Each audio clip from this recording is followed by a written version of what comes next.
I started this YouTube channel to help you at your worst, to help you get to your best so that you can amaze yourself. Today, I have the amazing Lynne Cox. I know her from her swimming. I read her book, Swimming to Antarctica. She's done a bunch of incredible swims. She broke the English Channel World Record at 15. She swam the Bering Strait. She swam the first Antarctic mile. Lists goes on and on. She loves dogs, and now she's a writer and a speaker. Thank you so much for joining me today, Lynne. I'm so happy to be talking with you, Matthew. Thank you. Right back at you. And you chose the value of connection, which, to be honest, took me as a little bit of a pleasant surprise. Why did you choose this value?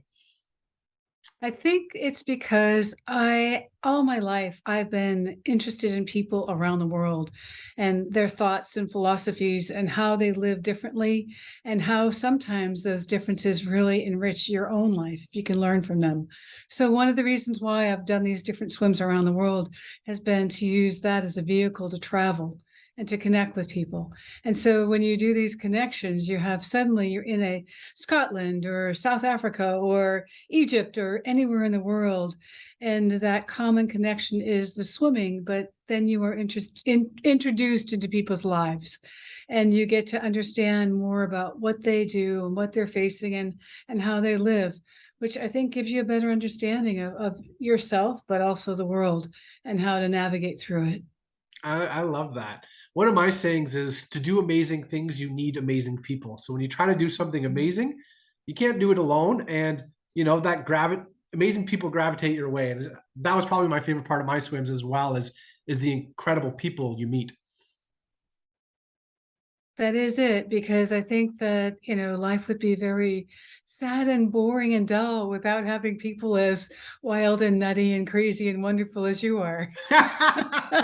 Yeah. When I read your book, I was like, that's my kind of crazy, So Yeah, yeah. I loved It's a good it. crazy. It's a good Yeah. way of, Yeah. the thing is that people are trying to do really good things or positive things or trying to figure out how far they can go or what they're capable of doing. And then they gather friends around them that understand that want to be part of that adventure and add to it and make it happen. So it's really, people look at these different swims as solo swims, but you're never alone when you're doing these swims. And there's always that group back home who's cheering you on, or they're in your heart or in your head when you're doing your swims. So those Definitely. connections are so important, because it's not just connections for swimming, but it's connections for life. Yeah, yeah. No, for sure. I've made so many incredible friends with my swims as well, which, lifelong connections when you're striving for something difficult together, that really does connect. So I'm kind of shifting my priorities a bit. So swimming is pretty solitary sport. Yes, you need people, but do you ever feel that loneliness? To be honest, that's something I struggle a little bit with the sport. Have you ever felt disconnected swimming? I think, yes, that there is a disconnection that happens because you're out there so much alone and you really have to rely on yourself to do the miles or to push yourself through or do the training that you need to do whatever you want. But I was so lucky because I was invited to watch the Navy SEALs train and watch the instructors working with the SEALs, and they themselves were SEAL officers. And often you would see the officer, the instructor, not praising the different SEAL trainees. And I was just like, why aren't you encouraging them? Why aren't you saying, great job? You just swam 15-mile in 50-degree water. It's really cold and hard, and what you're doing is not easy. And the instructor told me that they have to be able to draw on their own strength. They have to be able to find it within themselves to keep going, because people out there that they're fighting are not going to be encouraging to them. So that really affected me in a different way because it made me realize that, when we do these things, we do have people that we connect with, but ultimately you have to succeed and it has to be from within you. I mean, how many times have you seen those little kids that have those pushy parents or the helicopter parents that are like there too much? and the child or the young adult or the 20 something burns out and says, I've had enough, this isn't for me. So I think that in the end it really has to be something that you really want to do and something deep inside you. And it was really fantastic because years ago when I was a young swimmer, I had a hero named Florence Chadwick who was very competitive with Marilyn Bell, one of the great Canadian marathon swimmers, and they had this challenge and competition going back and forth, but I didn't know about it when I was a little kid. I just knew that Florence was a great swimmer. And so at one point I reached out to her and wrote her a letter and said, I want to swim the English Channel. Can you advise me? So she actually picked up the phone and called me all the way from San Diego to Los Alamitos, California, which is no big difference at all nowadays, but back then it was huge. And the first thing she asked me is this something you really want to do? It's like, yes. And then she said, well, what have you done before? And I said, well, I swam Catalina at 14. So she said, well, then if this is not something your parents want you to do, they're encouraging you, then let me help you. So that was the way our friendship began. And then years and years and years later, she called me because she was coaching somebody to swim the English Channel and she needed help getting the contacts to find the pilot and the observer to get her swimmer across. So it was really fantastic. And then years and years later, I was doing speaking for Smith Barney Corporation. And one of the men I was speaking with was a financial expert. His name was John. And he spoke about how he had been so inspired by the stockbroker named Florence Chadwick, and that at one point she had been an English Channel swimmer. And it turned out it was the same person, and we were speaking at the same engagement. We both had been inspired by her for two different walks of life. And I think that's when you really have a full life, when you expand out and reach out beyond that one thing that you do well. And I think that it allows you to see what other people do well too. I You love know. that. Yeah, that's a cool coincidence to be at the same event. I love it. Yeah, I'm just processing everything you said. It takes me a little while to absorb things. um, yeah, can you share some interesting connection? That's one of them that you shared there. What are some interesting connections you've made either through speaking or writing or swimming? What are some of these connection moments of connection that you would like to share? Well, I think that there are moments of connection when you are like when I wanted to try to be the first person to swim across the Strait of Magellan. And so it's like, how do you do that? Who do you get in touch with? Nobody's ever done it before. How do you figure out the tides, the currents? How do you figure out the politics? How do you get the support for it?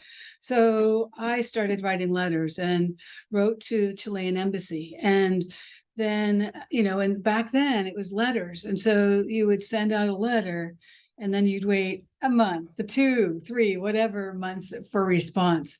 So I remember when I heard back from the Chilean embassy and then got a letter from the person that was the military attaché who was so excited about the swim, couldn't wait to put me in touch with the admiral in charge of the Navy in Punta Arenas. And then they were able to help me out and figure out everything to do it. But there's that moment of elation like, wow, they get it. They want to do it. They want to help. They want to be part of it. And without them, it couldn't happen. And so those moments are so fantastic. And then when you get to go to a country and to meet people in person, because at first, it's just a dialogue or it's words on a page that you've read. But when you meet the people and you see their faces and you see their body language and showing the enthusiasm, it is so encouraging. And the idea, the intrigue of we're going to do something together that's never been done before. And I so love it. that whole, yeah, the sense of how do you map it out? And, with the Strait of Magellan, there's so many factors from weather to huge currents where, it's like a hose that's been closed off, squeezed, and then suddenly opened.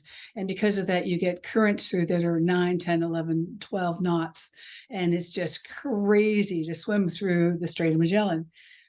So those things are like so cool where those connections are made. Yeah. Another one was where I was trying to swim across the Bering Strait to open the border between the United States and Soviet Union and help to change relations between the Soviets and the US and the Soviet bloc. And so it was like when that connection was finally made after probably 10 years of writing letters and calling people, there was that moment of utter elation that, yay, somebody finally heard me. Somebody finally wants to do something. And now maybe we can begin. Yeah. Yeah, it's incredible. I can definitely relate to that because kind of did a bit of that this summer, and for me, people took me into their homes, because we were swimming and stopping, and people just took us in their homes, into their cottages, and it was just unreal. Like I said, connecting these moments of connection that you didn't plan or anticipate before the swim, and to get it done, you need other people, and then those form bonds for sure. They do, but also those people that, just live along your route, who Yeah. welcome into your home.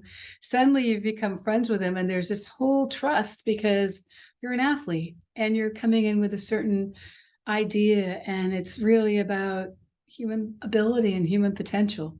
And so you're not some scary stranger moving into the area. There's like a purpose, and I think that makes people excited and happy to be with you.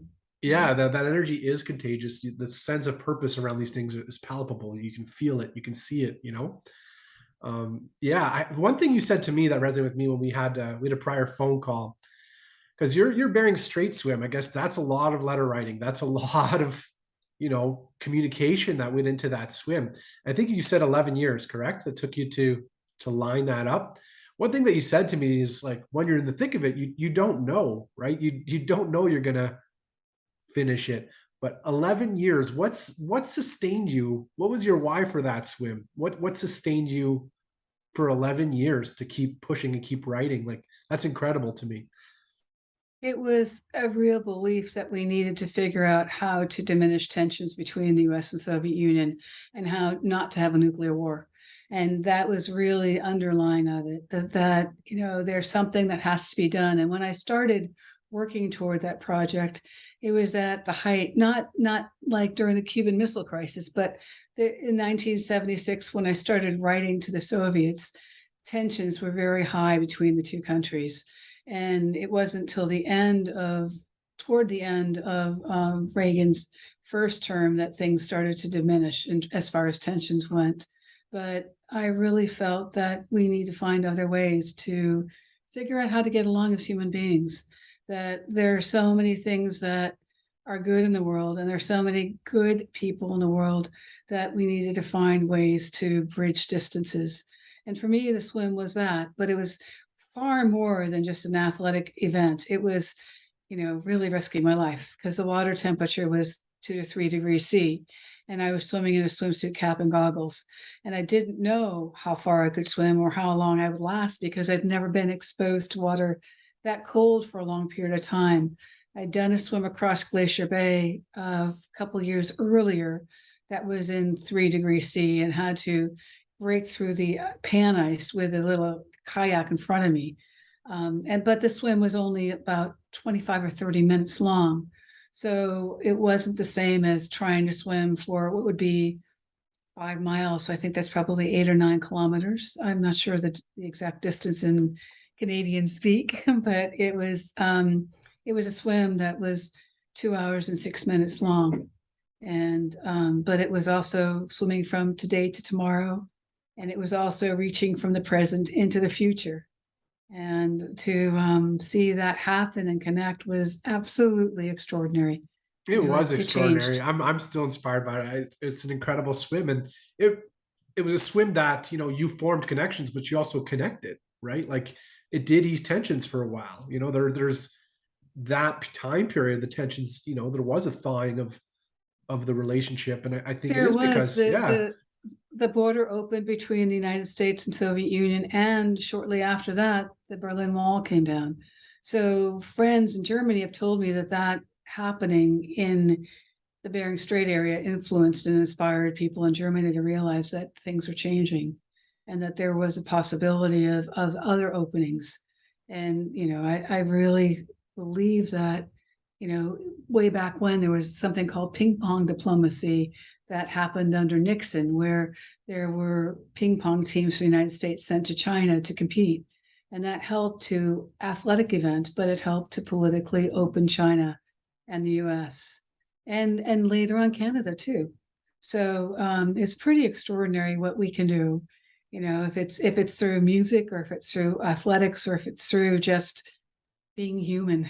Hmm. Yeah, Yeah. like when I looked at this swim, I think it really made people realize how like physically close the two countries actually are, right? I think it was a 5K swim between the It Alaska. was it was 5 miles. 5 miles. Okay, So five sorry. miles, But two still, like hours. that's a lot closer than I would have imagined in my mind the two countries being, right? Like, Right. And if you look at the map there, you also, if knowing you're Canadian, it's really close too. The mainland of Siberia and Canada as well are not that far apart. Everyone, at least in the United States, not everyone, but many people think of the relationship between Washington, D.C. and Moscow, which is a long way, across the Atlantic.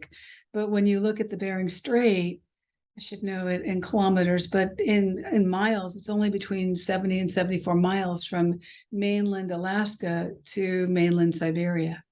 yeah, that's So, that's like that's much closer than I would have imagined in my mind, but it's yeah, still like it's an incredible swim. It's just that's the only word I can use for it. It's absolutely yeah. amazing and inspiring. And I'm touched even years later by your gesture. So it's nice to see the these things ripple out, right? So it ripples in ways you can't predict. Right. And I mean, back to your original question that, what connections have you made and what has lingered? Being an author, it's been extraordinary because I never realized that when you write something, when you speak about something, it's sort of the words go out into the world and people are inspired and take that in and use it in one way or the other. But when it's a written word, people then take those words into their eyes and into their mind and maybe into their hearts and think about it. And so through the years, I've had people from all over the world reached out to me and connect with me because they read something in my books that affected them in one way or the other. And so sometimes those connections have gone on for years now and they showed me something that related to me or them in different ways because they were reading it through their own experiences. They were reading my books through their own experiences. So sometimes I think, wow, that's really amazing. I never thought of that way before, you know? Totally. And so that That's that is so cool. that's one of the reasons I reached out to you is I read your book and I loved it. So also my coaches mentioned they knew you, Dan and Craig, who I've had on the show, so I was like, I gotta reach out to her, and I'm really glad Oh, I that's did. cool. I am um too. Thank you. yeah. The other question, I guess, because kind of pump your new book a bit. So connection is just not human connection. You have a very close relationship with animals, correct? Um, Right. so you've written a new book, Tales of Al. Maybe talk about that animal connection and what that means to you and why that's important to you. Well, so my family grew up in Maine and New Hampshire, mostly New Hampshire, but we had grandparents that had a camp in Maine. It was on a lake called Snow Pond. And my parents wanted to make sure that my brother and my two sisters and I all knew how to swim. But we also had a Dalmatian named Beth, who was just a puppy. So I remember as a child watching my parents not only teach me, but my younger siblings, but also our dog Beth, how to swim. And it was the same kind of nurturing, hold Beth, get Beth to coordinate her paws. And then as she was able to do that and gain more strength, they gave her less and less support, just like they did with us, my siblings and me, when we were learning to swim. So I always thought that that was the way that children and dogs were taught to swim. But through time, I wound up becoming a swimming teacher and coached triathletes and found out from other people that there were kids and adults that had had horrible experiences where coaches or teachers or whoever, siblings, parents, had thrown them in the water and expected them to swim. And that same thing had happened with dogs, that they just thought that you can throw a dog in the water and the dog will swim. Not all dogs can instantly swim, and not all children can swim or adults can swim. And so often dogs and people are traumatized. So that was always in the back of my mind. And then maybe 3 or 4, well, longer than ago than that, a friend told me about a group in Italy that were teaching Italian dogs Newfoundlands from, originally from Canada, Labradors originally from Canada, um, Spinoni Italiano, German Shepherds, and a whole bunch of different kind of retrievers, how to jump in the water and pull people to shore and rescue them. And so I saw this video of this black Newfoundland whose name was Mass leaping out of a helicopter into a lake in northern Italy. And she wound up pulling a person followed by her owner to shore. And so I watched this video over and over again, and I just thought, this is incredible. How come the dog isn't afraid? The dog's jumping from at least 3 meters into the water. So the impact's got to be hard. How come they aren't freaked out by the sound of the helicopter? And is this something they want to do, or are they being forced into it? Back to that being a little kid and watching my parents teach the dog to swim. So I had to go to Italy and asked if I could join the group led by Frucci Palenga, and the vice president was Donatella Pasquale, to come and learn about the way they taught their dogs to do this. So I went to Italy and was welcomed into this group and watched how they gradually worked with puppies, teaching them to swim in the lake, which was so much fun. And then how they raced them like they were little Ferraris, and just had a chance to learn the way their philosophy, and how they would go from teaching the dogs to like jump off a wharf to then to get to a higher level where they would work with the Italian Coast Guard and leap out the bow of a Coast Guard cutter. And then from there, go to jumping out of a helicopter. And recently somebody said, why don't they just have lifeguards doing this? Why do you have to have dogs? Well, it turns out that they don't have a lot of lifeguards in Italy. They don't have a lot of people that are taught to swim as kids in Italy. So they really do need more lifeguards. And the people that do this volunteer their time and they work with their dogs. But a Newfoundland can pull in up to 6 people at a time. Wow. And a Labrador can pull in 2 people at a time. And a lot of the other retrievers can pull in 1 or 2 people. And 2 years ago, July, there were 2 Labradors and their owners patrolling a beach in Italy. 14 kids were on inflatable rafts and were pulled out by a current. And the Labradors and their owners saw what was happening. In fact, the dog saw it first. They reacted, they went out and pulled in all 14 kids. So Whoa. it's pretty incredible. That is incredible. And it is. And actually, one of the cool things is this group has also done work with people in Germany and also in Serbia and in Switzerland.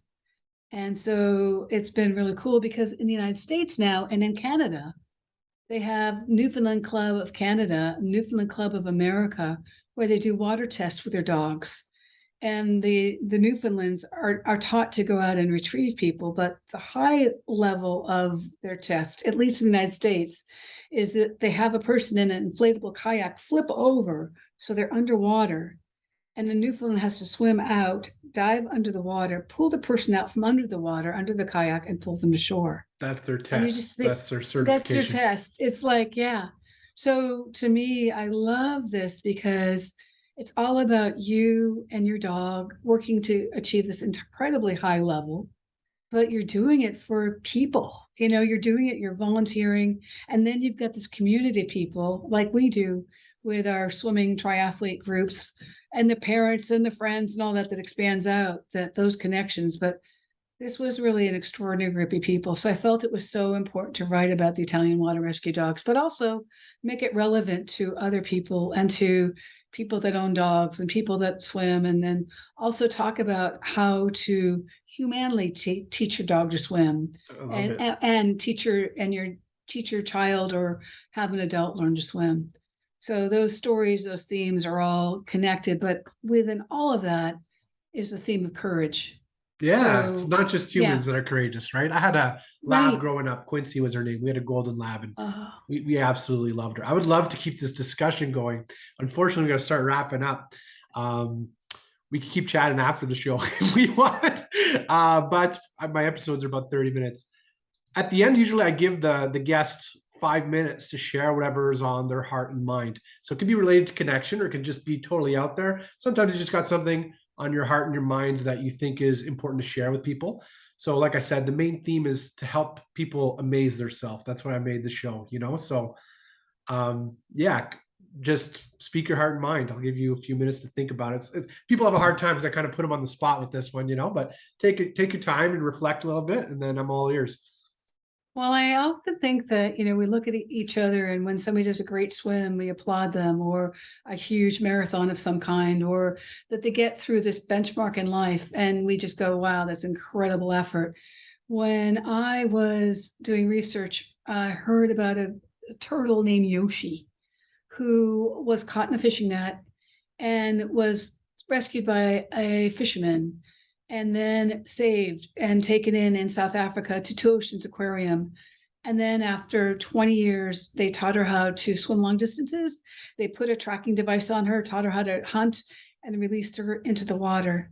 She swam 33,000 kilometers in almost a straight line back to Australia over 24 months. So I think about that, and I put our human achievement in perspective of, wow, how did this little tiny turtle that grew up into a larger turtle go all the way across the Indian Ocean and succeed? And so then I found out that, I've written a children's book about it that's going to come out in January because I was so enthralled with her. It's called Yoshi Sea Turtle Genius, because she navigated using the force of the earth, the stars above. She used the wave height and wavelength and swam almost directly back to Australia for Incredible. 2 years. So I think about the connections we have, but how extraordinary those connections are with nature and with the universe and with the planet. And so those are the things that really move and inspire me. I love it. That was my inspiration from a Manitoulin swim. I was trying to channel my spirit animal was the leatherback turtle Oh because my they're gosh. kind of Oh, of big and course. awkward. I had Oh, my oh, yeah. So I liked the leatherback turtle. They're just huge turtles. They don't have a shell. They kind of have like a rubber exterior. I was using a wetsuit, so I was like, I don't know. They were my inspiration for my swim as well, my animal inspiration. Um, my life purpose, I self-described it as I'm a light for dark places. And I do that in two ways. So number one is to be the candle, to emit the light. And I do that with my swims like Manitoulin. But I've learned a much more efficient way, and that's to be the mirror. It's to reflect people's light right back at them. Because I don't know about you, but sometimes you have a hard time seeing the light that's inside yourself. And sometimes you just need an outside perspective. So I like to end the show with three compliments.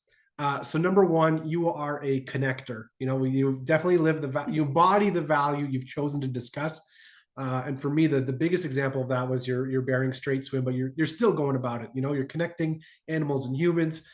You're helping us see, you know, these animal achievements that sometimes we just brush aside because it's an animal, right? But no, like to swim, like that's Yoshi or Al, like these are just incredible stories. Um, Number two, I guess, would be peace. I think I'm incredibly inspired by the effects of your swim, and I'm a little saddened to see the state of things today. But I think with more actions like yours, hopefully you inspire someone to do something different. What's in their own heart, what's in their own soul, but to help promote that peace. Because I think actions like yours really humanize the other, right? And it's hard to hate when you see the other person as just a human being, trying to succeed in this difficult world as well. Um, and I guess the third, I got to think for a minute. Maybe belief. I don't know, to persevere, perseverance or belief for 11 years or all these swims to just choose something totally ridiculous, and then what's this got to take to get done, and to put in the research, to put in the training, to form the connections, and you did it more than once, not just with your Bering Strait, but all these swims are just incredible, amazing achievements. And not only your swims, but your books and your talks. So thank you so much for your time. I really appreciate it. You've definitely amazed me. I hope you can watch back this episode so you can amaze yourself. And I hope yeah. that Lynne's words will inspire you to connect with others so that you can amaze yourself. Thank you so much, Lynne. Thank you so much, Matthew. I really appreciate it.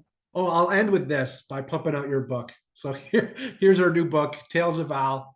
Pick it up. Thank you. Thank you. And we're working on a movie with Chris Carter, who did the X-Files. So he's working on a film now that hopefully will come out in the next few years. I love it. Thank you so Yeah, much for your very cool. time. Thank you, Matthew. Bye-bye.